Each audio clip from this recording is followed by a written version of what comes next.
Greetings and welcome to another excellent World of Tanks video. This one won't be that long, and there's no real game action, because that's not really the point of this video. The point of this video is to document something, a question that I was asked by one of the commenters / subscribers. I don't know for sure that he's a subscriber. He probably is, but if he's not, I didn't want to mislabel him. But he asked me, did I notice that 38Hs were getting sucked into tier 3 matches, 15 versus 15 players more often, or was that just something that he observed, maybe in a small sample size? And I told him, no, you're not wrong. I also observed that. And it's a legitimate question. I didn't really worry about it too much because I've been doing 38H commander building missions for a long time. Because I do some every day. There's some days I don't, but essentially it's an everyday thing. 1, 2, 3, 10 if I need to. It's kind of boring-ish. Although I did do like 10 when I was working on the T-34-3 tank urn, because Tier 2's qualified. Well, I'm going to qualify with 38H commander missions during that, which I did, and I've raked it in nastily. They're just going to let me build my commanders and get a free tank for doing it. I'd be an idiot not to do it. So it's that kind of a situation. My personal opinion is that, do whatever keeps it fresh or exciting, interesting. Don't go and just say, I better do 30 missions of 38H commander building today, because, man, I would find that to be kind of boring, because it's very repetitious. And so, now, if there's something going on, like an urn operation, fantastic. That makes it a little more exciting, Fish and I sometimes did it back in the day, 2023 or 2022, before they outlawed the Tier 2 long-haul missions. It was, they became just a commander mission builder to dissuade people from pounding it out like we did. Because you can make your commanders, the fastest way you can make your commanders more powerful is if you buy like the expensive ×8 or ×10 commander boosters and play, other tanks, what have you, with a commander boost, and there's quite a few of them. But that's not normal. Without boosters, the fastest way you can do it, period, would be toy tanks. It's also the fastest with boosters. But without the toy tank mode, 38H is the king per hour. You cannot beat the per hour commander points no matter what tank you try. You can try the 75% booster tanks. They're really good. And if you enjoy those, they're awesome. I don't enjoy tier 8 commander missions. So I just play 38H because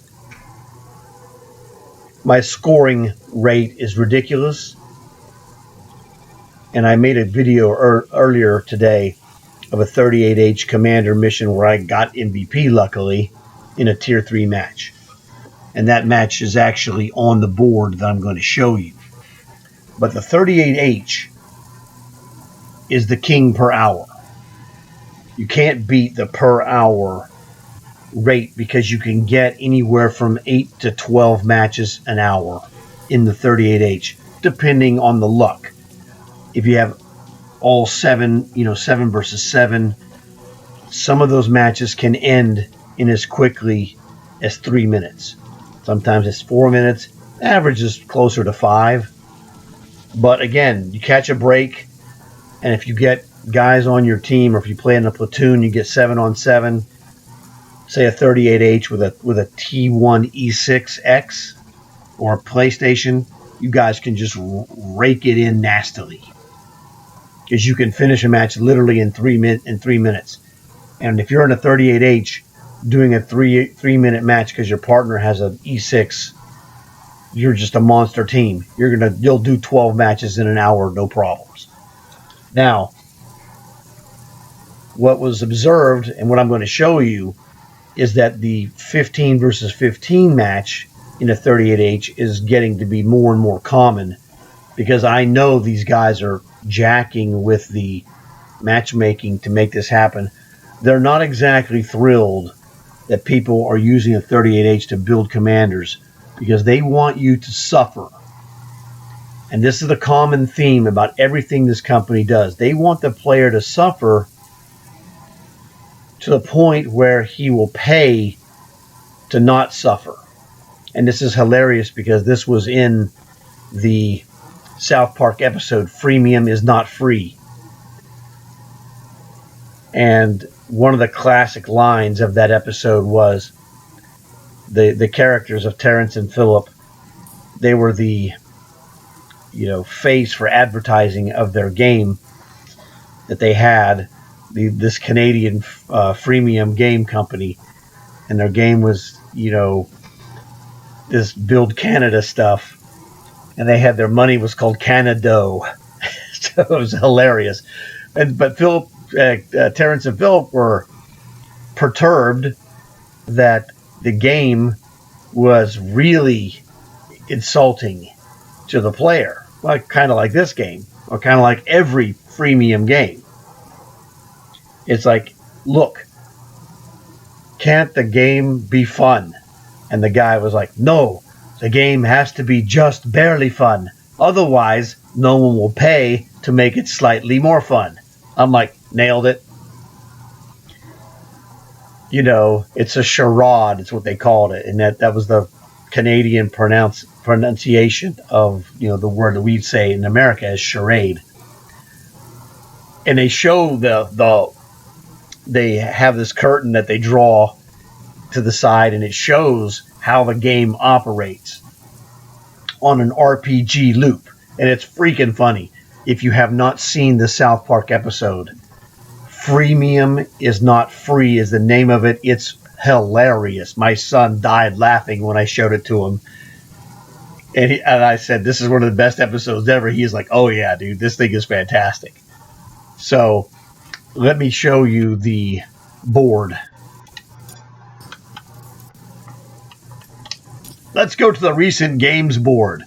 Now, you'll see what I did was after I played my match, made my video, I went and restarted something else to come back to clear out all the commander stuff that I had done in the previous video, because it would have been shown. But when you do that and it comes back and it reloads your game, it'll reload the last 10 matches you played, which you can see. Let's go backwards. T78, Hellcat 105, T78. I was working on the stage of the KTTS contract, stage 5, to get the 3 days of premium, which is how I do it. I don't buy premium days. That's stupid. Well, it's not stupid. It's fine if that's what you want to do, but why would I buy something that's free? They literally give them away. So I take them for free.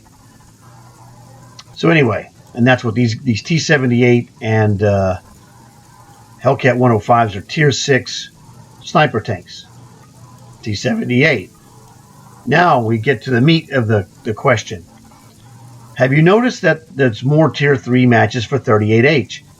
Yes, I have. And in fact, it occurred to me after the match I played this morning, I was like, oh my God, dude, I haven't even played a 7-on-7 38H match in quite a while. Apparently, it might have been Saturday morning. I don't know. But the last 5 games that I played in my 38H, Conveniently enough, is 5 of the last 10 games I played. And it was Airfield, victory, 38H. Cliff, a defeat for 38H. I lose money in every game. Karelia, this is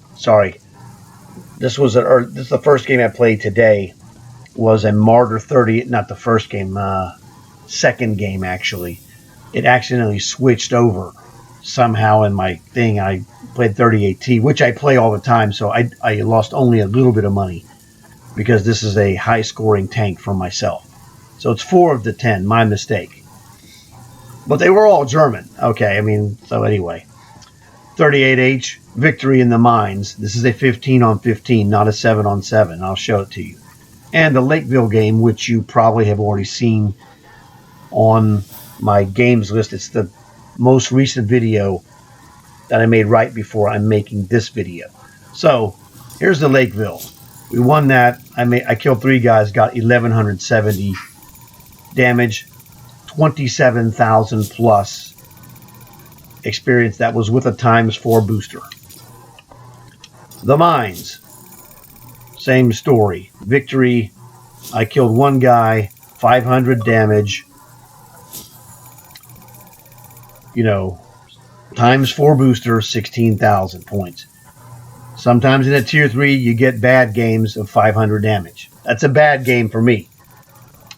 Okay, but you're like, 16,000, that's pretty good. Yeah, that's below average for me.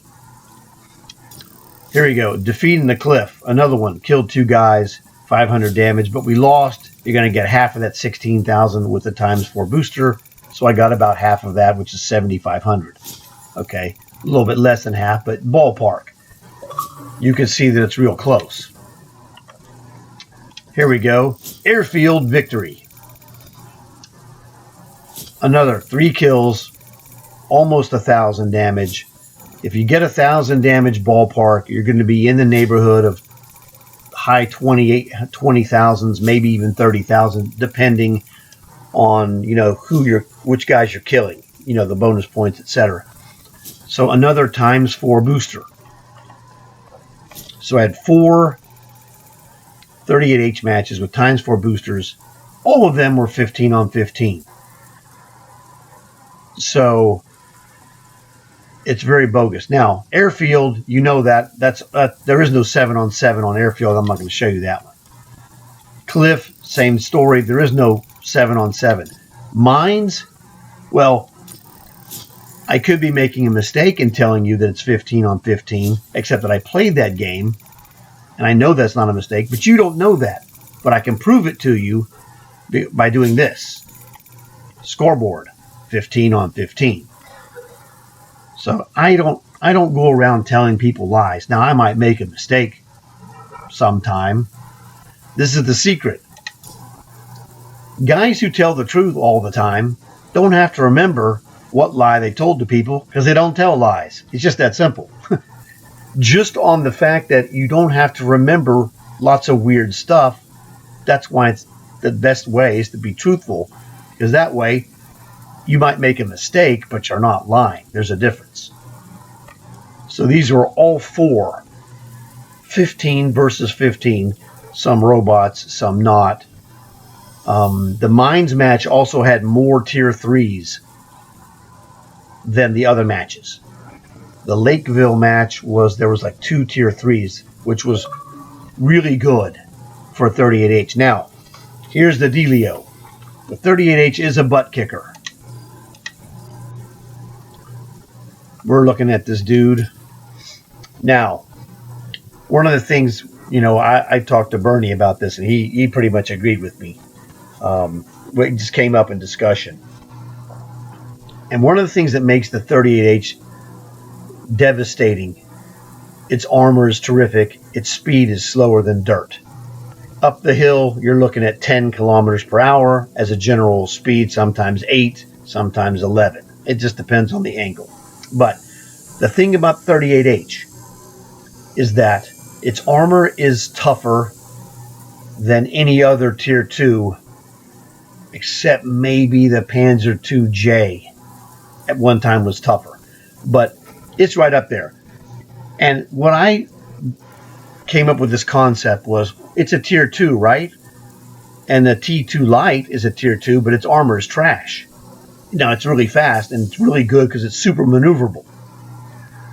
And so I thought, the best way to describe this to people, the Panzer 38H isn't a tier 2. It's a tier 2.8 or maybe a 2.9 out of 3. It can destroy 3s. It routinely beats the crud out of a Panzer 1C. All you got to do is get your back up to a wall or a borderline or a rock that can't be destroyed, and then he's going to run around you, and your turret rotation is still good enough to butcher him. I butcher these guys in my 38H, and that Panzer 1C is a 3, but it's like a 3.1 or a 3.2. It's very low in the durability sector. So it's a bottom end tier 3, and really, if you play it right, the 38H has the advantage. And that's the deal, because it's a 2.8 or a 2.9. Another tank where this stands out big time is the Thresher. The Thresher is a 3.7, a 3.8, or a 3.9, depending on how you want to configure your evaluation. But it's a high-end 3 that's so good it can beat Panzer 3Js head-to-head. Not all the time, but if the guy in a Panzer 3J isn't highly experienced and an experienced Thresher is against him, I've crushed them head-to-head, even though his speed is way better than mine in a 3J versus my Thresher. So that's the way that if you look at tanks, it's not just a tier number, but relative scale on what kind of strength it has. The 38H is almost a tier 3 that's just slower than dirt. So you don't want to fight anything that can beat you with its speed or its gun, but you can play the 38H. If you play it every day, you're going to get those 7-man matches. You're going to get 15-man matches too. The point is, the 15-man match isn't an automatic beating in a half, okay? You've got to learn the pattern for your map. And the maps that you'll see, Lakeville, mines on both 7s or 15s, Airfield, as you saw here, Port is another one, and Abbey, and also Pilsen. That's 6 maps that come to mind. Oh, Cliff, that's 7. I'm sure I'm missing something. I don't know, but I just named 7 maps that you have to figure out what pattern of movement you're going to take on those maps. And now I'm going to tell you the secret. There is a preferred pattern for each one of those maps from each of the major south or north spawns on the map. There's going to be a preferred, I need to go along this way, whatever that would be. I'll give you one that's very helpful, and then everyone should know this more or less. Even if you don't know it objectively, you'll understand it very easily. On the Abbey, when you're on the south side, if you're in a 38H, you can go down River Road, which is along the 9 and 0 line. On the south side, it's to the right. Now, if you want to be on the other side, you can also do the same thing. The point of that is that River Road represents a long corridor with limited options for the enemy to shoot you in the side. So mostly it's forward shooting. And the 38H has the ability to play like 3 different tanks. It's a short-range sniper, so in short-range positions you can do sniping like the Abbey on River Road. It's a medium tank in certain aspects in its combat style due to its speed and its armor. Now, it's technically a light tank, but light tank usually will go and beat you with speed more so than gunpowder. The strength of the 38H is its armor and its gunpowder versus, 2s and lightweight 3s. So you have to know what the power of your tank is. For example, the power of the Panzer 1C is the fact that it'll go about 91. Its speed is its power, not its gun. Its gun's not that big of a deal. But the speed is so vicious that an experienced player will keep out of your line of shots while he nickel and dimes you and kills you with his speed more so than his actual gun power. He's just going to get so many shots on you before you could kill him that he'll kill guys because he's so viciously fast. So the Panzer 1C's power is speed. The 38H's power is the armor and gun. Now, like I said, I use premiums. I lose money, but I make it all back in Cold War. So I'm just giving you my personal choice. You can use the regular bullets and make money. Objectively, you're not going to have the killer games that I have. My record in the 38H is over 2,500 damage in a match. And it was nasty. Okay? So if you want to get the 2,500 damage or high damage totals in the 38H, hard to not use all premiums. Again, it's a game of selection. You have the option to choose to use more regular ammo. Some guys use 60% regular bullets and 40% premium. Some use 70% regular or 80% regular. I use 0% regular. I'm going to go full premium all the time, and even those get bounced by tier 3s, especially when you're facing tier 3 matches and you don't have premium. Oh, you're going to pay. You're not going to pay in cash, but you're going to get annihilated. You're not going to be able to kill some of those 3s that you could otherwise kill. So I'm just trying to give you options. You have to make a judgment call for yourself on what is the most effective for you. So this is the basic thing. You're seeing more 38H matches, and I say that that's because the company is jacking with the matchmaking to make it more punishing for you. Can they make the 38H more fun? No. Otherwise, no one would pay to make it slightly more fun. And that's exactly what they're trying to do. They're trying to make you pay. So beat the system. Recognize that it exists. Use all premiums. And go to Cold War and make your money back in Cold War matches where you can make $100,000 a match in whatever tank you're good at. If you have, for example, a T95 E3, that has a 65% silver bonus.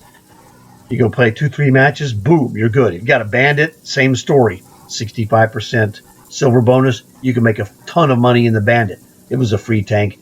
You got the M636 Condor, another season tank that makes 65% bonus money. You can make money. You have probably some of these tanks that will make you money with their 65% silver bonus. So learn the aspects of the system and learn how to maneuver through it to your own personal profit, and that'll help you out. So that covers basically the whole deal of what's happening with the 38H and commander missions. And if you're not good with commander missions in 38H, you're going to have to get better to score, because as you see, they're making it harder to score in general. And as you see, that ×4 boosters sitting there ready to go.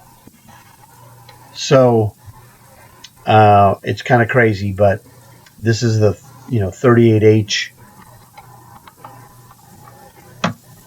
commander beast. And this guy is, I have a handful of guys that are 4 skills. They're my lowest ones. I've turned all my 1s, 2s, and 3s into 4s. And then over time, I'll, turn them into 5s. So that is basically it. So I hope you learned something about this. And, I'd put the name of the guy in the video if someone can remind me who it is, because I forgot who it was, and I'm not even sure which comment had it. But if you're that guy, tell me, I'll fix it. I'll put your name in the video title. Just like my other video that says Jackpot Ninja is a genius, because he had a genius observation for toy tanks, the best commander missions ever. Man, I raked it in off of that. Thanks again, Jackpot. It was awesome. So that's the deal there. Hope you enjoyed it. Hope you learned something about commanders to make more better commanders faster, because you need those for high level tanks. Please tell your friends. That'll help them learn this, adapt, and improve. Maybe they'll leave a like. Maybe they'll subscribe. You never know. So leave a like, though. That would be really super helpful. So I'm out of here. I will see you guys soon. I'm trying to get this published today to help you guys as soon as possible. Have fun. I'll see you later.